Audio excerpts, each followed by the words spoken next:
Hi everyone, Aaron here for Zollotech, and this is the new M5 MacBook Air, but if you picked up a new MacBook Neo, I wanted to help you get started with some first things to do.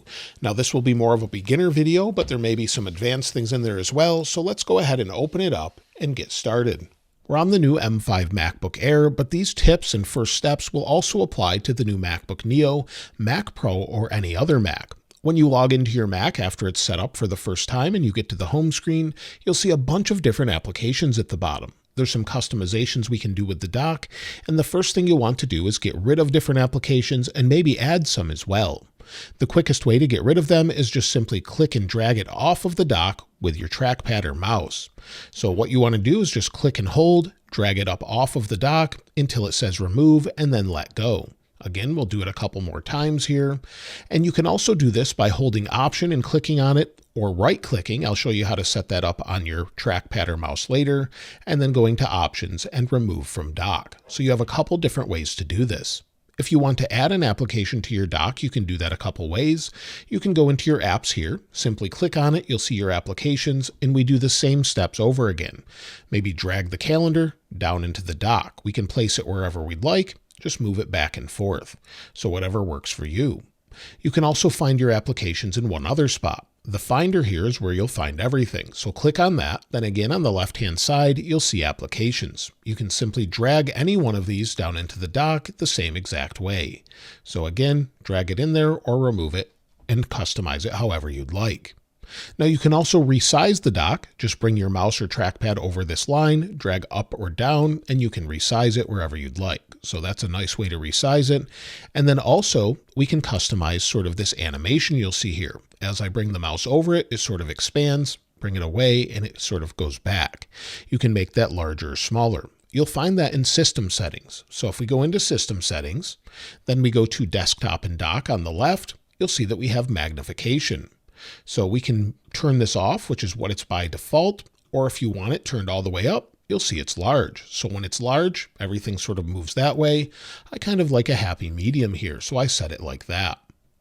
There's also more customizations we can do we'll come back to in just a moment, but let's set up the mouse or trackpad. Again, under Settings, scroll to the bottom here, you'll see Keyboard, Trackpad, and if you have a mouse, you'll see that as well. Since you're probably on a laptop, you have a few different options here. The first thing I like to do is turn on secondary click. This allows you to click with two fingers on the trackpad and get a right click.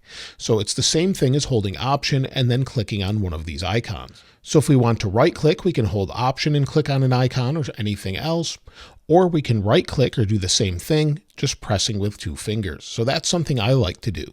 Also, many people like to turn on tap to click. Instead of clicking physically on the trackpad, you can just tap the trackpad if you like that as well. So it's up to you how you want to customize it. One other thing you may want to try is what's called a three-finger drag. You can, instead of just clicking and dragging a window around, you can set it up so you can click with three fingers and then drag it around. But this is not found under trackpad. This is found under accessibility.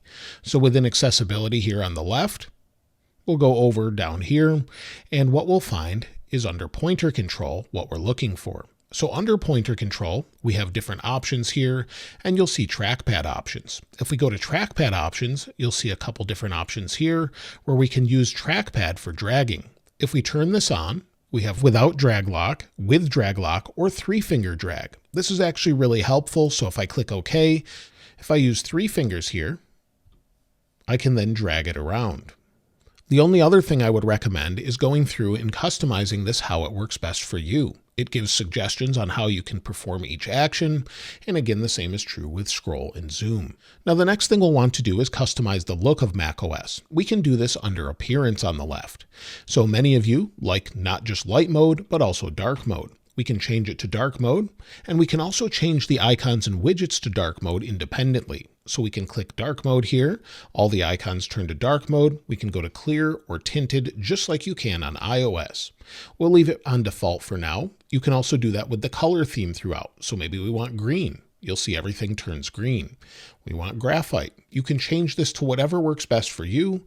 Multicolor, blue, or just leave it as is. So whatever works for you, you can leave it that way. I typically like to leave it on light mode when I'm working throughout the day though, or you can have it automatically change. Now, before we talk about display settings, if you want to regularly maintain, protect, and optimize your Mac, today's sponsor, Clean My Mac, is an excellent tool for this purpose. Clean My Mac is an app I've used for years and pay for myself, as it's a silent partner that sits in the background and helps me focus on what I do with creating videos and day-to-day tasks. Instead of doing all the tasks myself, I simply open up Clean My Mac and do a scan once in a while. I use Cleanup to find files taking up space that I no longer need in system cache, duplicate files or downloads.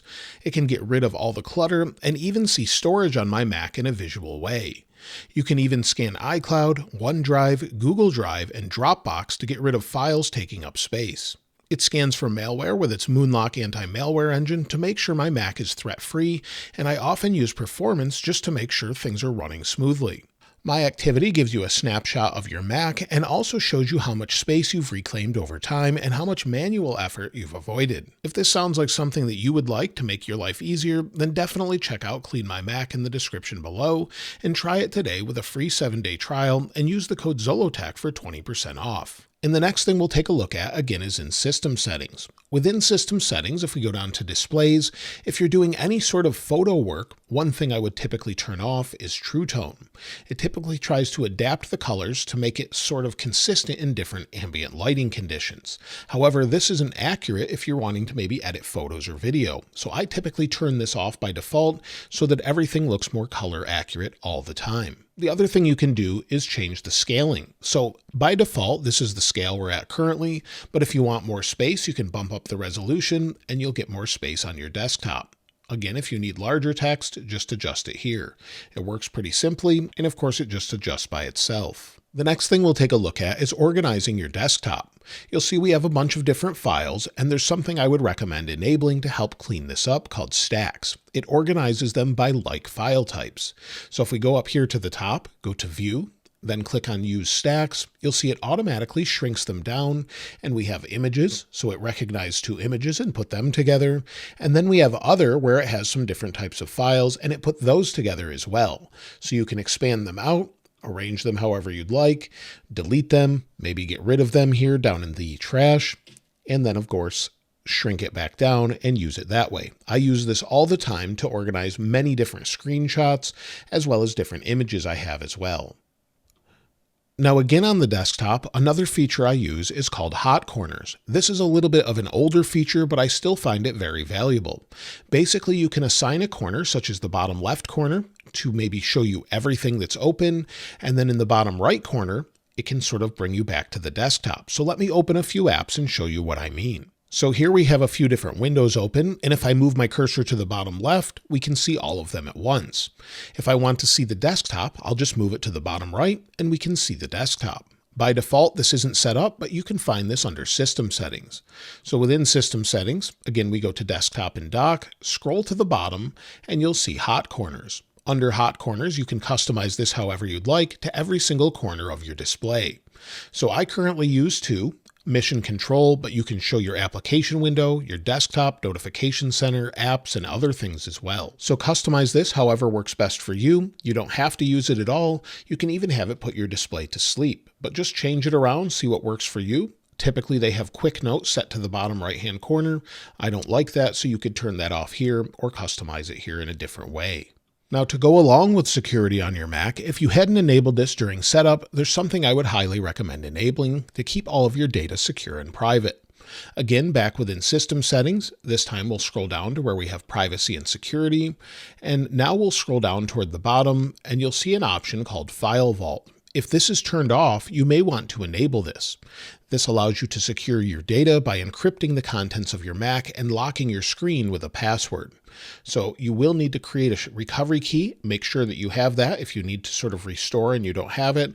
But otherwise, I would highly recommend enabling this as it keeps everything secure and on your Mac. So without the password, you can't get into that data. Now, aside from just organizing your files on the desktop, one other thing I like to see is my hard drive on the desktop. It just makes it easier to access, and you have to enable that as it's not by default. You can do that by going up to the Finder, going to Settings. Once Settings is open, you'll see it says Show these items on desktop. So a hard drive, you'll see it shows up. Also connected servers if you're using servers. On the sidebar, you can then customize this as well, and this has to do with the Finder. For example, iCloud Drive. I want to see that, and we'll talk about that in a moment. If you want to see your movies, select that. Maybe your music or your pictures. That's in the Finder here that we're selecting and customizing. So again, you can customize it however you'd like, or you can turn these off, whatever works best for you.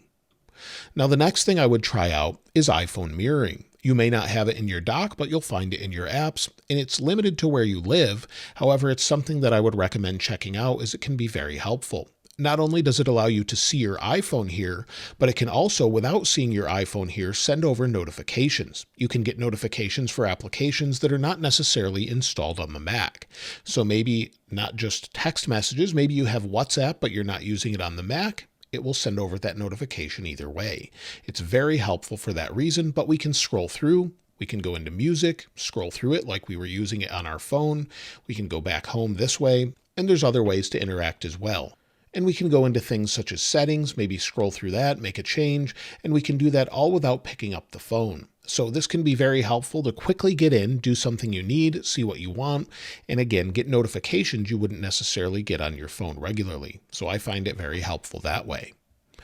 Now, one thing that I use all the time that I find very helpful is iCloud. I sync it across my Mac to my iPad and my iPhone. You don't have to use this, and if you need extra storage, it could cost a little bit with an iCloud subscription, but you do have a base amount of storage. Let me show you what I mean. So if we go into the Finder here, because I selected it already, I have iCloud Drive on the left, and you'll see a bunch of different files. In particular, you'll see desktop. If we go into desktop, you'll see the exact same files here that I have here on the desktop. This is easily accessible not only from here, but again on my iPhone. So we'll go back into iPhone mirroring, give it a second to connect. We'll just move this over here. And this time around, we'll go into my Files app, and we'll be able to see all the files that are here as well. So again, I'm in iCloud Drive in my Files app. We'll go to Desktop on the iPhone, and you see the same thing. So if you need to quickly get something on the go that you left on your Mac, whether that's a document, a photo, or something else, you can easily access it on your iPhone, iPad, Mac, or any Apple device you're using very easily from the Files app. So this makes it super helpful, and not only is it syncing just this, it's syncing everything that you select. So you can enable that by going into your system settings. This time we're going to click on our name at the top, and then you'll see iCloud here. Click on iCloud, and then you can select what you want to use. Now I have quite a bit of storage because I share it with my family as well, but you'll see I have photos selected, and Drive in particular is what I was just talking about, and I have it set up to sync this Mac. I also have desktop and document folders selected, and that's what I just showed you.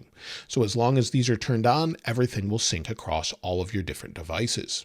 So I find that super helpful, and you can do that with everything from messages to mail to notes and everything else. So they can all sync. The same is true with applications as well. So this is really helpful if you want to just set it and not think about it. However, if you don't want to pay for extra storage, of course, then turn some of these off as well. But I have my passwords synced up and everything else. Now, another thing I wanted to mention is how you change your wallpaper. Now that sounds simple enough, but maybe you want to use your own wallpaper like I am here. First though, we can go into System Settings, and then if we go down to Wallpaper, of course you've got a ton of different options from Apple, and you can also have it change randomly all the time on its own. So if we just expand this out here a little bit, you'll see that we have landscapes with macOS Tahoe. And if we keep scrolling down, you'll see, of course, the new MacBook Neo wallpapers. And then we can shuffle things such as maybe aerial wallpapers. It changes, and then, of course, can change based on when you lock your screen with a screensaver. But we could select maybe the earth here. It downloads it, and then it will set it as your background. However, if you want to set your own, you can select any image. So for example, the ones I have here, option click or right click on it, and then set it as wallpaper. So you'll see set desktop picture, and it will set it back to what we had before. So it's super simple. And again, you can show it on all spaces. This gets more advanced, but this is just an easy way to set everything up. Now, aside from the basic tips that I shared, I wanted to share a couple keystrokes that might help you get more out of your Mac. For example, if you want to maybe quickly get into an application, one thing I learned a long time ago, to quickly get into that, instead of clicking on apps, I can just hit Command and hit space. So hold Command and hit space the first time you see it. It'll pop up like this, and you can click Continue. So now it says Spotlight Search. So I can search for maybe an application. For example, maybe we want to go into music. You'll see music, hit return or enter, and it opens up music right away. So you can do that with applications that are here. You can do that with anything here. It will also search across your files as well. So I find this super helpful and very easy to use. So again, we can do that with one more thing. So for example, maybe we want to open up the App Store. We don't want it on our dock to clean things up. We'll just go App, hit return, and it opens right up. So it's super simple to do, and that's something I use all the time. You can also use it to search as well. So if we get rid of that, you can search, and if you bring your mouse up, you then have access to your applications, your files, as well as shortcuts, and then you have your clipboard as well. So that's included with macOS Tahoe. Now, one other thing I wanted to show you is maybe you transitioned from a different Mac to this Mac, you already set this one up, and you didn't transfer over your data. Or maybe you're coming from a Windows computer or something else. You can actually move the data after the fact. You can do that by going into your apps here, scroll down until you see Migration Assistant. Using Migration Assistant, you can transfer everything over. Now, keep in mind, you'll have to log out here and then transition everything over. And I have a separate video walking you through step by step on how to do that. So you can do that after the fact, unlike iOS and iPadOS, and it makes it very simple to do that. So those are some fairly basic things to do when you first get a Mac to customize it and get you moving. And of course, there's much more advanced things you can do as well. Let me know if you'd like to see a different video with maybe some more advanced tips and tricks for setting up your Mac. And I'd love to hear from you if you learned anything from this video as well. Of course, I'll link this wallpaper in the description like I normally do. And if you haven't subscribed already, please subscribe. And if you enjoyed the video, please give it a like. As always, thanks for watching. This is Aaron. I'll see you next time.